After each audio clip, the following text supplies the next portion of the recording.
12 sleep paralysis legends that terrified the world. History for sleep. Tonight we are going to enter the narrow space between sleeping and waking. It is a place where the mind may open its eyes before the body is ready to move. The room appears familiar. The bed is real. The darkness is real. And yet, for a few frightening moments, the sleeper may be unable to lift a hand, turn the head, or call for help. Sometimes there is also a feeling of pressure on the chest. Sometimes footsteps seem to approach the bed. A shadow gathers near the doorway. A shape leans closer. The experience may last only seconds, but inside those seconds, time can feel strangely slow. Today, this state is known as sleep paralysis, but long before sleep laboratories and modern medicine, people needed another explanation. Across centuries and continents, they gave the experience names. They described witches, ghosts, demons, wandering spirits, and invisible attackers. Each culture dressed the same dark moment in its own stories. These traditions were not identical, and we should not assume that every old tale was caused by sleep paralysis. Folklore grows from many sources: religion, illness, dreams, fear, memory, and the human need to explain the unknown. Still, many descriptions share an unmistakable pattern. The sleeper wakes. The body will not move. The chest feels heavy, and something appears to be in the room. So lower the lights, settle comfortably, and allow the modern world to grow quiet. We will travel from ancient Greece to medieval Europe, from cold North Atlantic villages to Brazil, Japan, Thailand, Bengal, and Turkey. These are 12 sleep paralysis legends that terrified the world. Number 1. Ephialtes, the thing that leaped upon the sleeper. Our journey begins in the ancient Mediterranean world. Greek writers used the word Ephialtes for a frightening night experience. The word carried the sense of something leaping or pressing upon a person. It could describe an oppressive nightmare, but some early accounts also sound familiar to anyone who has experienced sleep paralysis.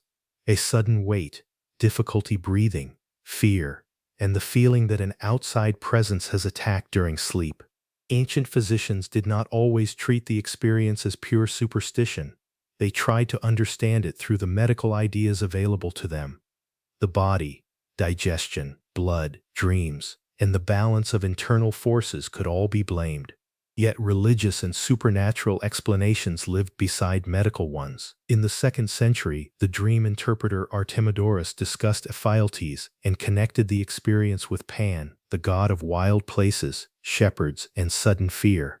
Pan belonged to mountains, caves, and lonely country paths. His presence could be playful, but it could also bring overwhelming terror. The word panic comes from his name. Imagine an ancient sleeper waking beneath a woolen covering. An oil lamp has gone out.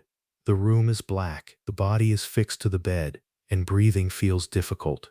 In that moment, the wild god beyond the walls might seem very close. The experience sat at the border of medicine and myth.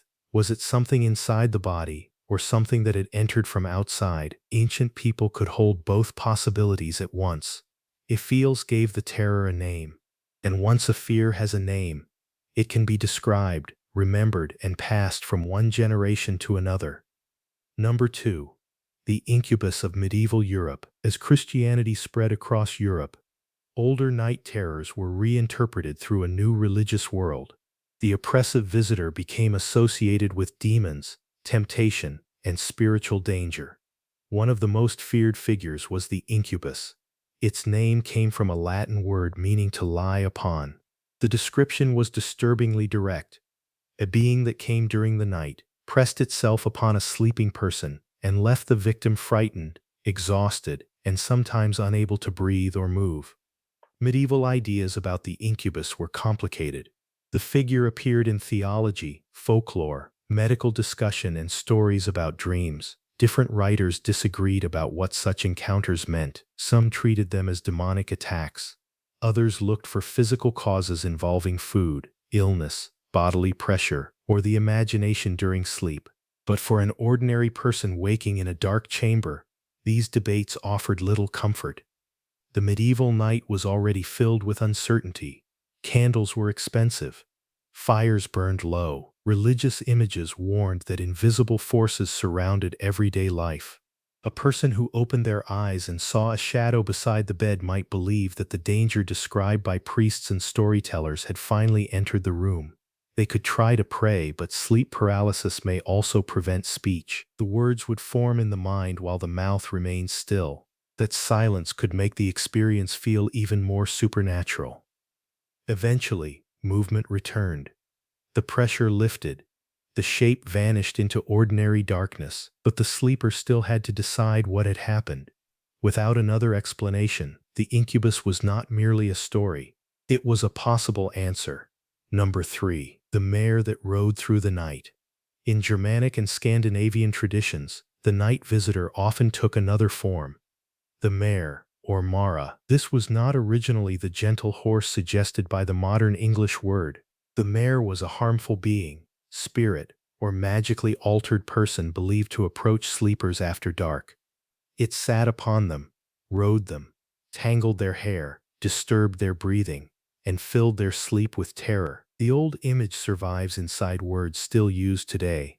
In English, there is nightmare. In Swedish, mardrum means a frightening dream. Across northern and central Europe, related names carried the memory of something that came in the night and pressed upon the body. Stories differed from village to village. The mare might slip through a tiny opening, enter through a keyhole, or move like mist. In some traditions, it was a wandering spirit. In others, it was linked to a living person whose hidden nature emerged while the body slept. People created protective customs. They might place a useful object near the bed, alter the position of shoes, say a prayer, close certain openings, or use a charm. Such actions offered something fear often takes away, a sense of control. Picture a farmhouse during a northern winter. Snow lies outside. The roof creaks beneath the wind. Everyone is asleep close together for warmth. Then one person wakes, unable to move, with pressure across the chest. The mare has arrived. The belief made the invisible visible. It turned paralysis into an attack and a bad dream into a visitor. The body eventually woke, but the story remained, waiting for the next night. Number 4. The Old Hag of Newfoundland. Across the cold Atlantic, the island of Newfoundland developed one of the best-known sleep paralysis traditions in the English-speaking world. The experience was called the Old Hag. A person who suffered it might say they had been hagged or hag-ridden. The details were strikingly consistent. The sleeper became aware of something entering the room. It approached the bed. A heavy presence pressed upon the chest. The victim could not move, speak, or push it away. The visitor was often imagined as an old woman, though people did not always see a clear figure. Sometimes there was only a sound, a shadow, or the certainty that someone hostile was nearby. In small communities, stories of the old hag moved easily between neighbors and families. Someone might hear about the experience long before having it. Then, during a later episode of paralysis, the familiar story could shape what the frightened mind expected to find in the room. Folklorists studying Newfoundland discovered that the old hag was more than a simple ghost tale. People described it as a real event in their lives. They remembered the room, the pressure, the helplessness, and the moment the attack ended. The legend existed because the experience felt undeniable. The word hag gave a face to the weight on the chest. It transformed a strange condition into a visitor with intention. On a quiet Newfoundland night, with fog outside and the sea beyond the darkened windows, a person did not say that REM sleep had continued into wakefulness. They said the old hag had come. Number 5. The dead body that climbed on top. In parts of Mexico, sleep paralysis is commonly described with a chilling phrase, se me subió el muerto. It means roughly, the dead person climbed on top of me. The phrase captures the experience in a single image. There is weight, there is helplessness, and there is a presence belonging to someone no longer alive. Beliefs vary between families and regions. Some people may understand the phrase as an old expression rather than a literal ghost. Others may connect the episode with spirits, the recently dead, or a threatening presence.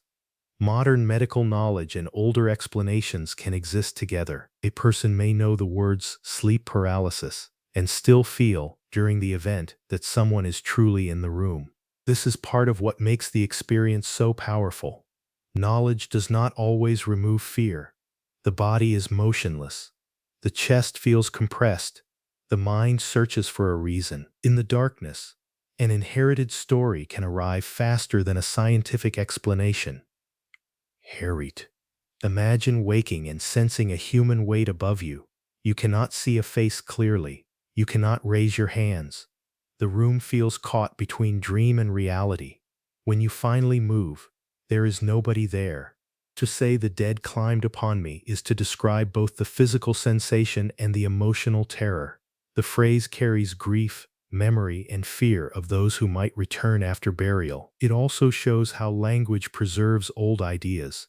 A few ordinary words can hold generations of nighttime experience. Number 6. The Pesanta of Catalonia. In Catalan folklore, the oppressive visitor could appear as the Pesanta. Unlike the human-shaped incubus or old hag, the Pesanta was often described as a dark animal, sometimes a large black dog or cat. It entered the house at night, climbed onto the sleeper, and placed its weight upon the chest. The victim struggled to breathe and could not call out. The form of an animal made sense within the darkness of older homes. Cats moved silently. Dogs guarded thresholds. Their shapes were familiar, but at night they could become uncertain. A shadow at the foot of the bed might be an ordinary creature, a fold of cloth, or something the dreaming mind had carried into wakefulness. Some stories gave the Pesanta heavy paws or unnatural features. Its body was less important than what it did. It pressed. It silenced. It prevented escape. As with many night visitors, people developed ways to keep it away. Protective objects and household rituals turned the bedroom into a defended space. The door, window, hearth, and bed were not only parts of a home. They were boundaries between safety and whatever moved outside after dark. The Pesanta reveals a recurring pattern. Around the world, sleep paralysis is often imagined not as a distant ghost, but as something physical and close. It does not remain in the corner. It approaches the body. It steps onto the bed. It occupies the sleeper's breath, and when the paralysis ends, the animal is gone, leaving only an empty room and a racing heart. Number 7. Pisadeira, the woman on the roof. In Brazilian folklore, especially in parts of southeastern Brazil, there is a figure called the Pisadeira. She is often described as a thin, frightening old woman with long fingers, sharp nails, and a cruel expression. In some stories, she watches from the roof while people eat their evening meal.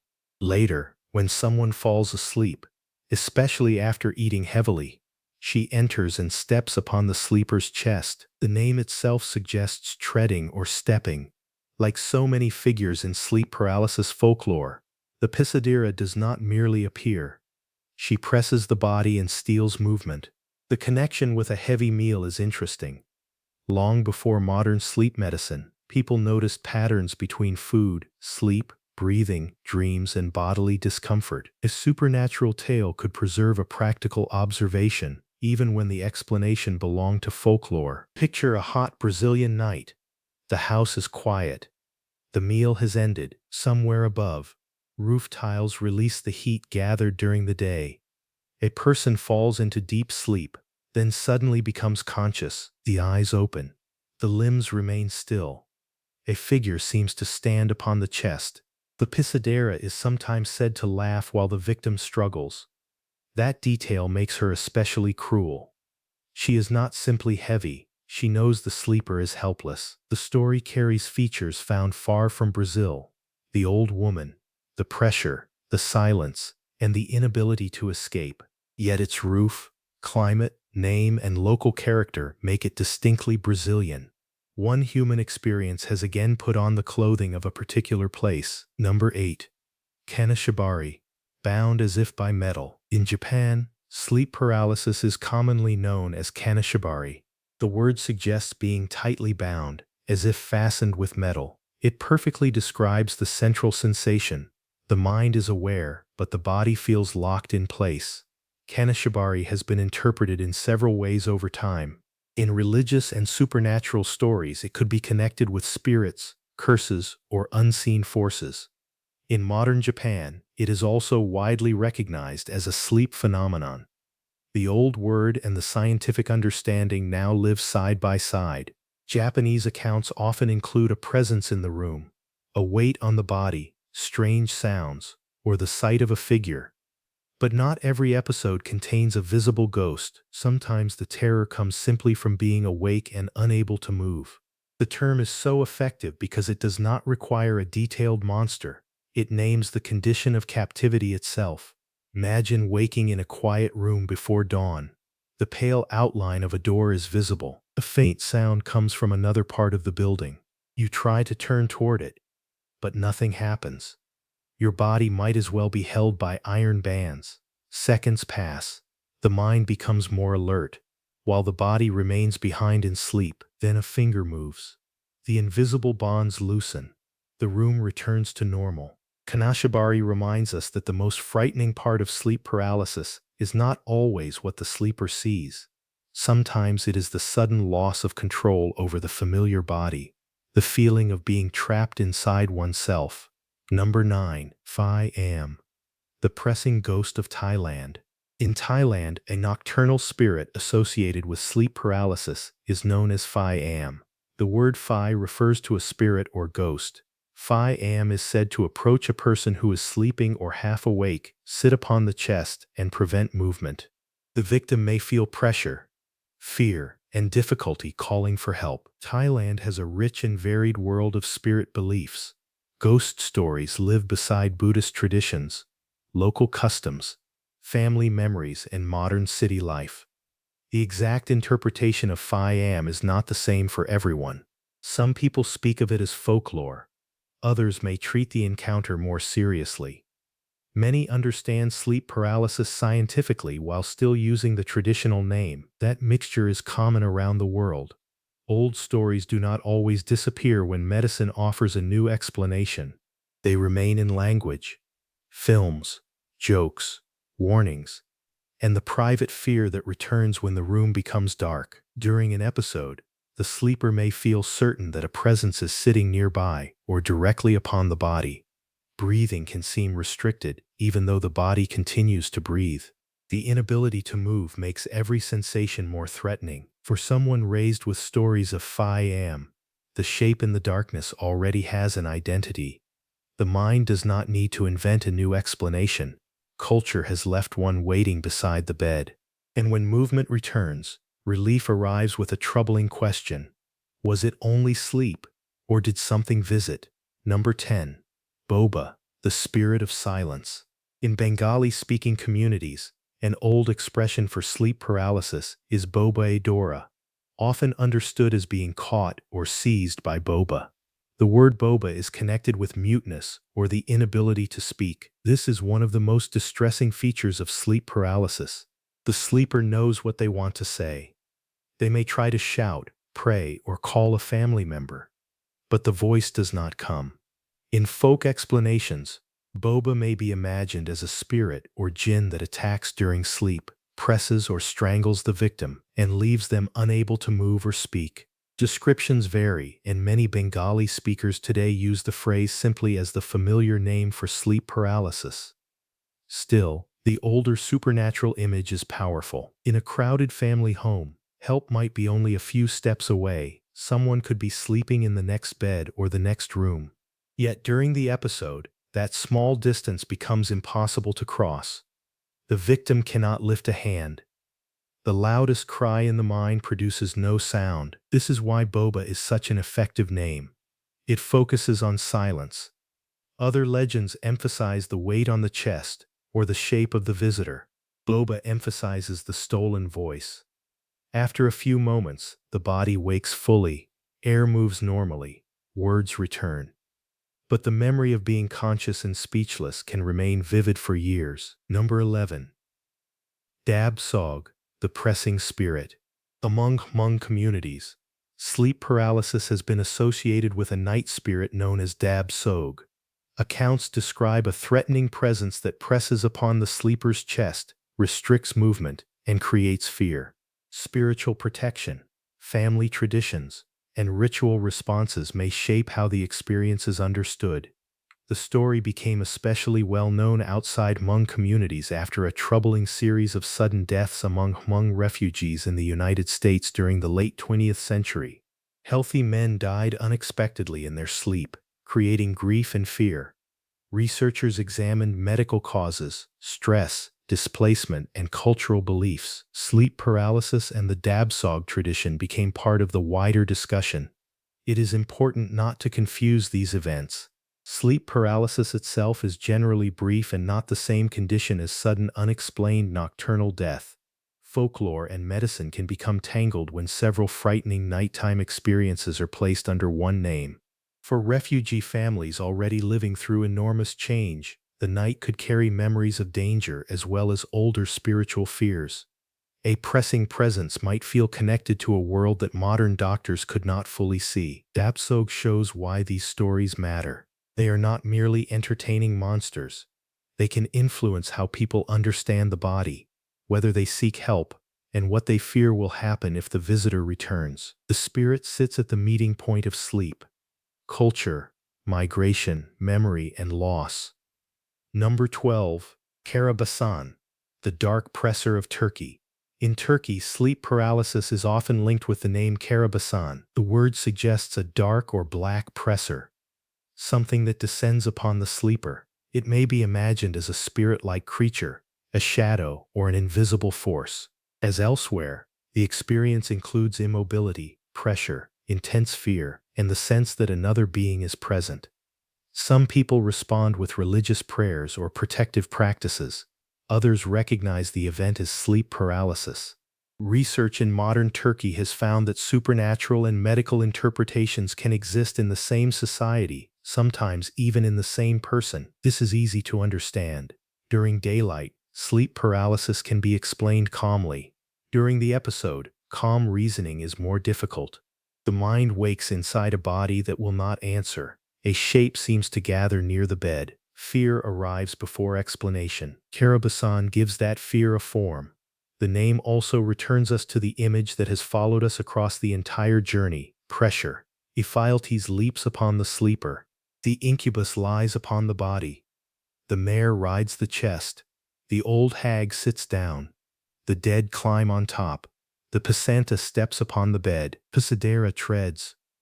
Am presses, and Karabasan descends. Different languages, religions, climates, and centuries have described something remarkably similar. The visitor changes. The bedroom changes, but the sleeper opens their eyes and cannot move. From spirits to science, we have traveled through 12 traditions, but we end in the modern sleep laboratory. During a stage of sleep known as REM, the brain produces vivid dreams. At the same time, it reduces movement in many of the body's muscles. This temporary stillness is useful. It helps prevent us from physically acting out everything we do in a dream. Usually, the dreaming mind and the motionless body return to wakefulness together. During sleep paralysis, the timing becomes briefly uneven. Awareness returns while the muscle stillness of REM remains. The person is conscious, but movement and speech may not yet be available. Dream imagery can also continue into the waking room. This may create footsteps, whispers, shadow figures, a threatening intruder, or the feeling that something is touching the body. The sense of chest pressure also has a physical explanation. Breathing continues, but the unusual state of the muscles, combined with fear and attention focused on the chest, can make each breath feel restricted. The mind then tries to explain the sensation. What explanation appears may depend partly on culture. An ancient Greek might fear Ephialtes. The medieval Christian might remember the incubus. A Newfoundlander might think of the old hag. In Bengal, Boba steals the voice. In Thailand, Am presses the body. In Turkey, Karabasan enters the room. The experience is real. The supernatural visitor is the explanation people created around it. Most isolated episodes are brief and end on their own. Understanding what is happening can make them less frightening. Regular sleep and reducing severe sleep disruption may help some people experience them less often.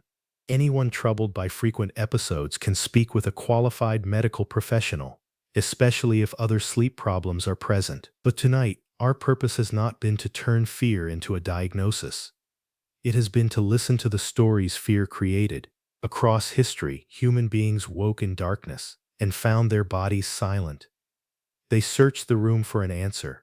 The answer wore many faces: a god from the hills, a demon beside a medieval bed, an old woman from the fog, a black animal, a roof-walking figure, a ghost, a djinn, or a shape without a name. These legends remind us that folklore often begins with a real feeling.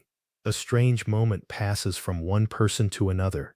It gathers details. It enters family stories and local language. Soon the darkness has a visitor. Now the room around you is quiet. There is no mare at the window, no old hag at the foot of the bed, no Pisadeira waiting on the roof. The shadows are only shadows, and the body knows how to wake. Thank you for joining Midnight History Archive for this journey through the dark history of sleep paralysis. Rest peacefully, and let every old night spirit fade gently into morning.